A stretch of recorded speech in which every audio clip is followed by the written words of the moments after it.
Welcome to this episode of your program, Security Watch Africa. Only on this channel, the African Independent Television, will bring you that information you need to keep your life safe and secured.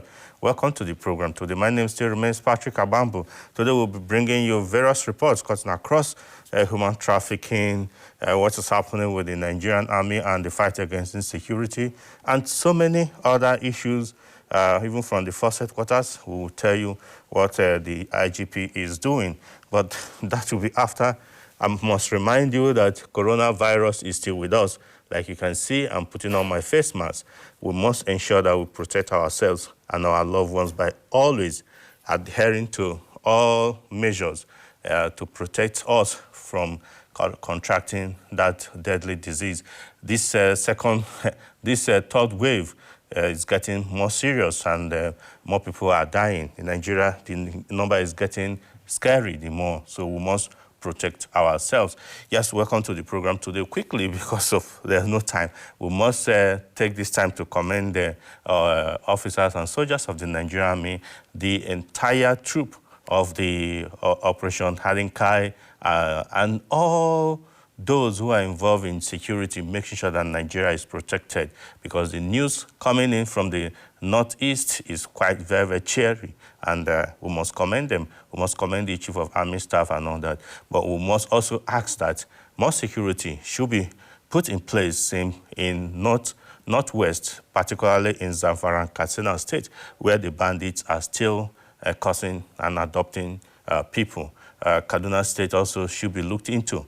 We want every part of Nigeria to be safe, and that is why AIT and that communication is supporting this program and making sure we bring you this information.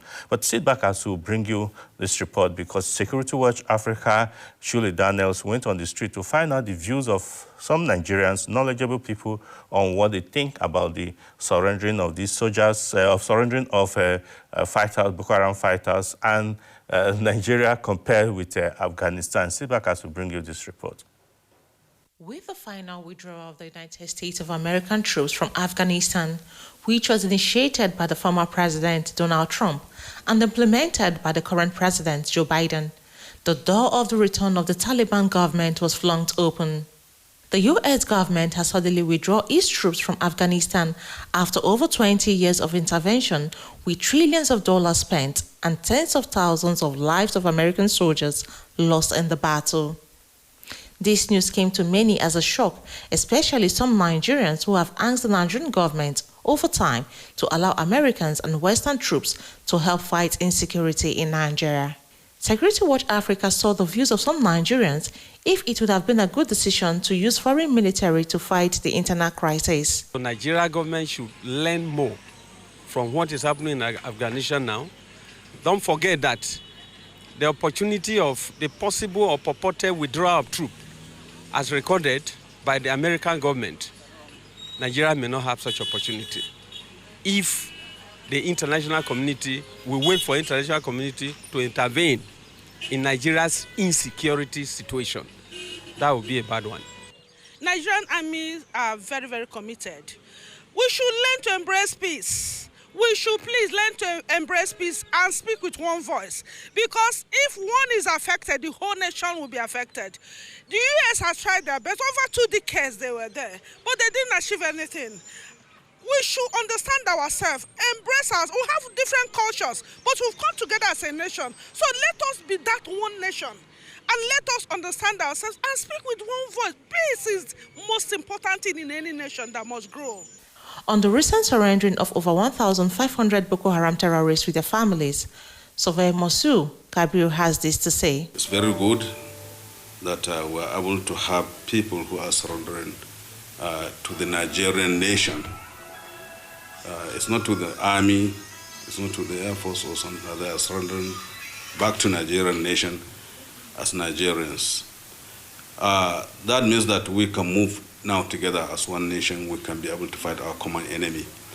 The other aspect I'm looking at is the issue that the government has to be really very serious, very careful, and the Nigerian public also has to be very careful in directly integrating these people back into the society. I think there is necessity for them to be quarantined for a long period of time so that there is the radicalization of their ideas. And also, we need to investigate, have their ideology changed? Why are they surrendering en masse? Because all what has happened, except for the death of Sheikh Kaw, I think they have had several military onslaught and they didn't surrender. Why are they surrendering now? Is it because of death of Sheikh Kaw? Are they still holding the same ideology? So I think that's very important. And we have to understand that these people are really former militants. They are well trained in warfare, guerrilla warfare, you understand. They were murderers, they were killers, they were bombers, they were making bombs, and a lot of other things that the government needs to consider. But by and large, it's a very, very good development, and it's a win-win situation if we handle it very, very carefully. It's a good one, actually, in a good direction. Because for them to surrender, it means that, Nigeria Army is gaining ground. Security Watch Africa also spoke with Lieutenant Colonel Susan Johnson-Diba, retired, a mental health worker, on the psychological effect on the surrendered, the community and their families. Government need to strata ages. The young ones need to be taken far away from where they are coming from for them to grow out of where they've been living. Government has a lot to do with the age below 10. This age below 10, I've seen it all. So when I talk about psychological effect, it is heavy, either on the soldier who accepts you, or on the government who is collecting you, or you as an individual going back to the community you have done bad to. It's a heavy psychological thing. I hope and I believe government will get a lot of psychological team, including social workers, to work on their family setting, how families will accept them without denial. It is noteworthy to state that with many Boko Haram coming out voluntarily to surrender their arms, the Nigerian military is winning the war against insurgency. Shirley Daniels, reporting for Security Watch Africa. Yeah, welcome back. Yes, just like you had there, the Nigeria as a nation is winning the war. Not just Nigeria, because Nigeria is just representing the nation. The war is not is not between the insurgents and the Nigerian. It's against the insurgents and the Nigeria state. So kudos to all Nigerians making sure that this fight is concluded. Just like they said, for over 2 decades, the U.S., United States of America, with all their might, they didn't succeed in Afghanistan. But in just 1 decade, Nigeria is succeeding, and I believe that the country will succeed finally, and things will be better than it used to be. Yes, let's go quickly to another, talking about security at the force headquarters, the police headquarters in Abuja, where the Sierra Leonean internal security leadership and the police came to meet with their Nigerian counterpart as a way of assisting to ensure that security is better. Sit back as we bring you this report by Shekina Chinkere.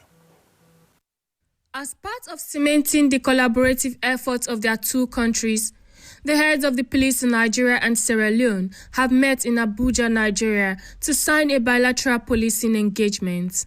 This was done when a delegation led by the Sierra Leonean Minister of Internal Affairs, David Pandanoa, and the Inspector General of Police of Sierra Leone Police, LSP, Dr. Ambrose Michael Sovula, paid a courtesy call on the Nigerian Inspector General of Police, IGP Usman Alkali Baba.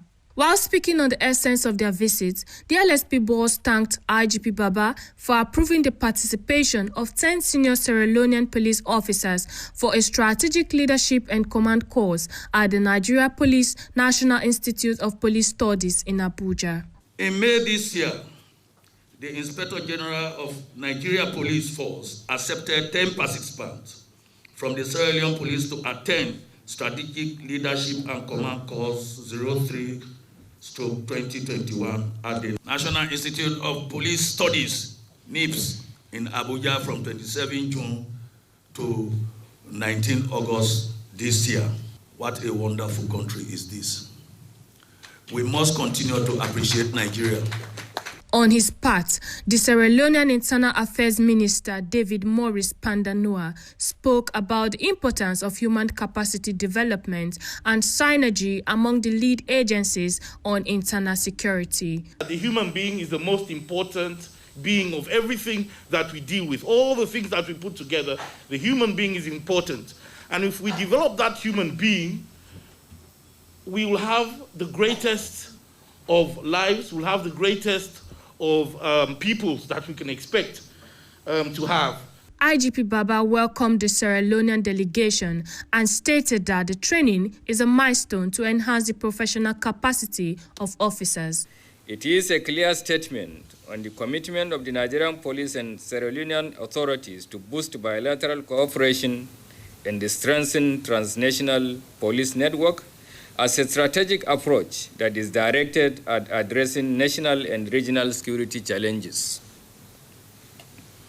Secondly, it marks another collaborative milestone in our common efforts to enhance the professional capacity of our officers of the police force in both the two countries, especially at this strategic leadership level.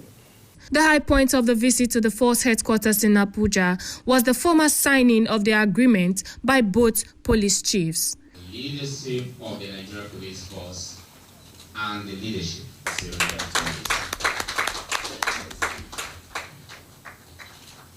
Leone police. Shekina Chinkiri, reporting for Security Watch Africa, Abuja. Yeah, welcome back. This is kudos to the Nigeria police. People from all across the world is commending police for what they're doing. And Nigerians should also support their police because that is the police we have. But the police should also do more to protect Nigerians and provide security for them. Let's go quickly to our special report for today. We are concerned with the issue of human trafficking and all the problems that are associated with it. Security Watch Africa, Peg Yagbe, put together a report on what is happening with the human trafficking, which people have said is the modern-day slavery. Sit back as we bring you this report. Human trafficking, otherwise known as modern-day slavery, involves the use of coercion, persuasion, and false impression in most cases to recruit persons for manual labor and commercial sex. Today, there are many young Africans who are being trafficked to Europe through the desert. Majority of them never make it alive, while the few that are successful tell horrendous stories about their experiences. Even internally in Nigeria, some citizens are still being trafficked against their will. Statistics available suggest that about 45.8 million people are trapped in human trafficking expedition. Disturbed by this trend, Security Watch Africa sought to find out what human trafficking is all about, what fuels it, the psychological effect on victims, and how victims are integrated back into the society after such horrible experiences. We had a chat with a young Nigerian who had experienced a human trafficking adventure and currently is the program's director of Patriotic Citizens Initiative, or SITA Osemene, who gave us insight on the activities and dangers of human trafficking. Human trafficking, like from the layman's understanding, is an illegal way of recruiting people, especially vulnerable groups, and transporting them for the purpose of exploitation. They use them for child labor, they use them for sex, they use them for all sorts of, inhuman services, for their own selfish benefits. And as you can see, it's a crime that most people do not know that they commit it. They feel most times that they are rendering a kind of assistance or support to whoever must have facilitated, the such very evil act, because most times they connive with the traffickers connive with families and friends, even neighbors, to commit these atrocities. On the age bracket of persons likely to be trafficked, And if it is forceful or voluntary, Mr. Osemene had this to say. It depends on the intention of the trafficker. Most times, the categories that will be highly, meaningful to them, that they are going to benefit more from, especially those maybe they want to use them for child labor, domestic services. You have vulnerable children of the age of 8 to 12 years. Those that are using for child labor. Then you have those that they may use for sex trafficking. Especially that has to do with the international form of trafficking. You have them between the ages of 13 and 17 years, 18 years, So it depends, and most of these victims of trafficking are mostly children and women at that age. On the psychological effects of human trafficking, Susan Johnson-Dabal, a retired lieutenant colonel who is a social worker, mental health psychologist, and a cognitive behavioral therapist, gave us more insight. Human trafficking is a huge burden on everyone in the society, especially families, because the trafficker understands what the individual is going through. So he used that aspect of inability to put right your desire, your demand, your want into their own advantage. And when we talk about the side effects after or before, is heavy. Before you are being trafficked, that fear is in you, whether people around you know about what you are going through or what you want to do. The anxiety is there, hypervigilant of anything you are doing. And after, the anxiety is there that I never knew that this is what I will go through. And that lives with them. Retired Colonel Susan spoke extensively on how victims of human trafficking can be integrated back into the society after such horrible experiences. If we're trying to integrate these people, it should be practical. It should be an open thing, that even the man that listens to radio will now understand that this is the help given to them. Because when we don't do it openly, others will not see to learn lesson that this is what these people are going through. We must be practical. The government must be practical. Everybody must see what is being done to them. Nothing should be done within the cover of the book that we're trying to help them. What help are you giving them? And if we're trying to integrate them into the society, integrate them with data, knowing that 5 people has been integrated into farming, and this is the give us background after 6 months that this woman, that the government is trying to look into their mental health, into their depression, into their anxiety, give breakdown of how that person has been incorporated into the society or into the system you want them to function. Let there be teamwork between the government and these people and their family. Human trafficking has always been a major issue in every society. We need to understand that the grass is not usually greener on the other side. Protect the sanity of every human. Say no to human trafficking today. Peggy Agbe, Security Watch Africa, Abuja. Welcome back.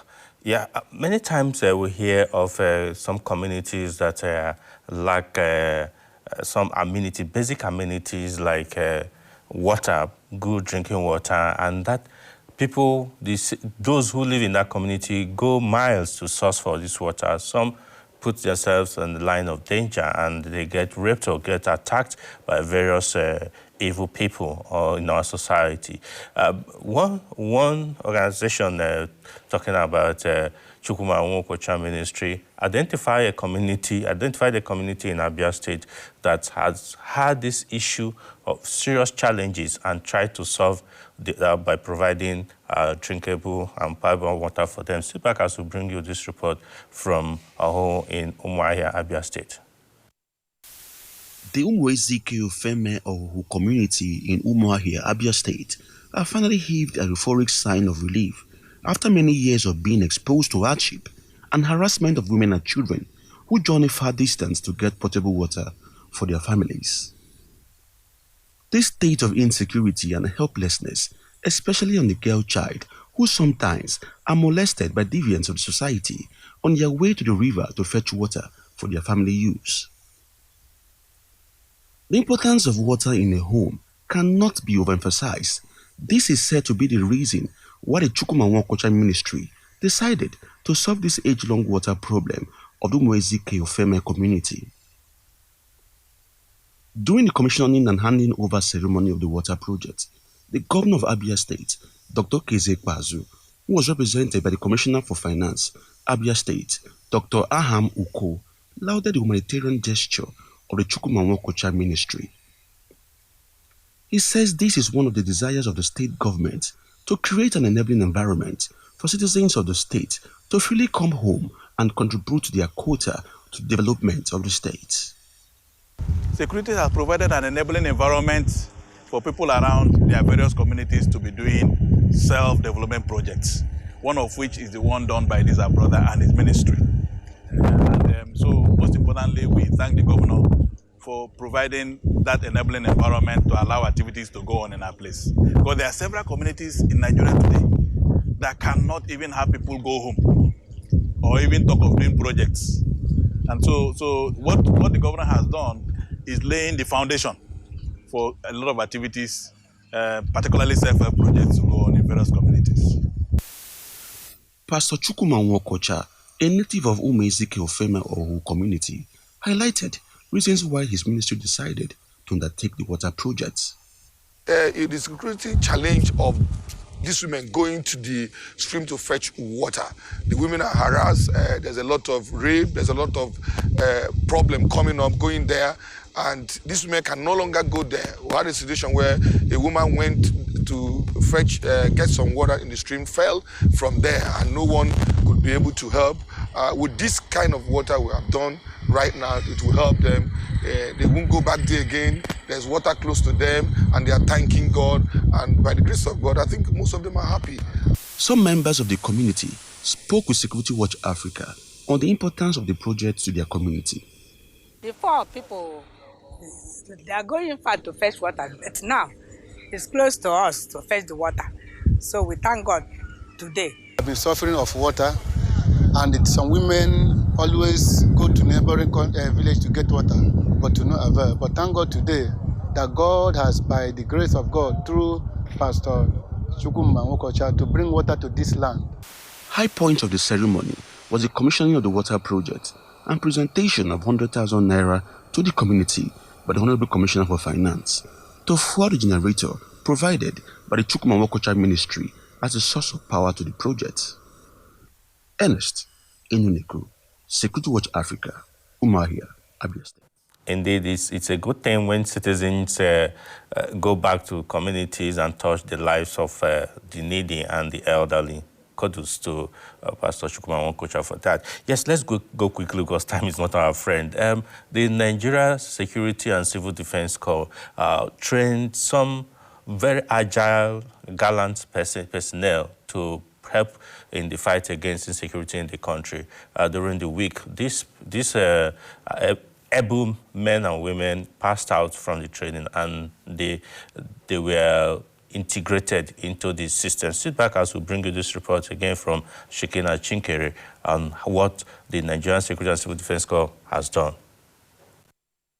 Following the recent passing out parade of the 267 Batch 7 officers of the Armed Squad of the Nigeria Security and Civil Defense Corps, NSCDC, The Commandant General of the Corps, Dr. Ahmed Audi, has warned the new graduates against accidental discharge and also taxed on professionalism, self-esteem, discipline, and selfless service to work.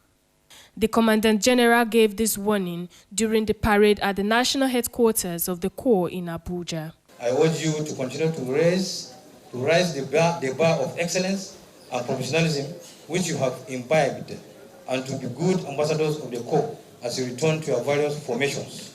Please be warned that accidental discharge is an aberration under this administration. He also pointed out that the faulters of the laid-down rules would be shown the way out of the Corps for incompetence. The Corps is currently undergoing a period of self-appraisal and self-renewal. Therefore, indiscipline, unprofessional conduct, disloyalty to the system, disobedience to the constituted authority, and insubordination will be ruthlessly dealt with. Consequently, you are charged to be at your best all the time, as defaulters will be shown the way out. Dr. Audi pointed out that the new armed men had gone through intense and very rigorous training to help strengthen the security architecture of the country. The nation is experiencing a new conflict. And what is that conflict? The asymmetric conflict is a conflict that looks like a guerrilla type of fight, where the hoodlums, miscreants, insurgents, and bandits will come out and hit on targets, and then they will go back to hiding. Now, the only strategy to deal with this crisis is we must come together and work as a team. And that is why anywhere I find myself on a podium giving a speech, I talk about synergy, scientific synergy, because we need to come together and use what is called credible intelligence so that we can nip this problem. This same conflict has dealt with countries for many years. At the end of the event, 100 fake employment racketeers who were apprehended by the Special Female Squad was paraded.